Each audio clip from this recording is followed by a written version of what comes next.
In 1895, Dorothea Lange was born to wealthy second-generation German immigrants in the small city of Hoboken, New Jersey. She would eventually become an incredibly influential documentary photographer. Lange first became interested in photography at Columbia University, where she studied under groundbreaking photographer Clarence Hudson. This led to her ultimate decision to pursue photography as a profession. Her decision to focus on photojournalism and documentary photography would come later. Lange got her start apprenticing for photography studios in New York, putting what she had learned at Columbia into practice until she felt confident in her abilities. She then moved to San Francisco and opened a portrait studio, married, and had 2 children. She described this time as a period in which she didn't do anything phenomenal. Soon after, the Great Depression struck, and she began documenting it through photography in her hometown of San Francisco, which was experiencing considerable hardship.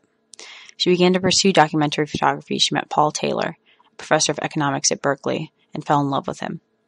Taylor was in an unhappy marriage as well, and they left their spouses for each other and married. Their partnership was professional, too.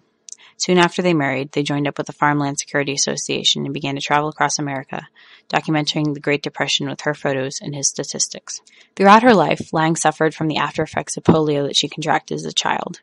She had a significant limp and eventually was struck with post-polio syndrome.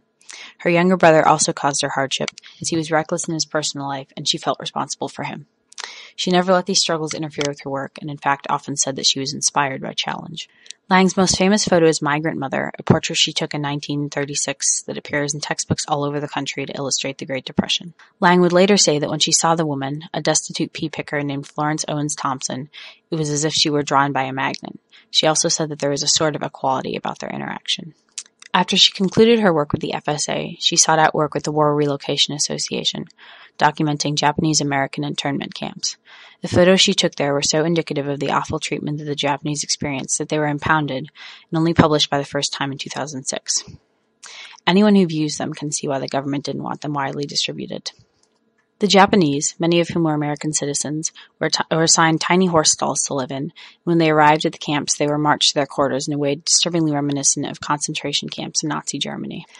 Lange had a major impact on documentary photography. Her respect for her subjects was not standard for the time and hugely influenced future photographers and photojournalists in the way that they treat the people they take photos of. She created some of the most recognizable and emblematic images to come out of either the Great Depression or Japanese-American internment. She not only documented these events with the talented eye of an experienced photographer, but she captured human suffering with unique tact and subtlety.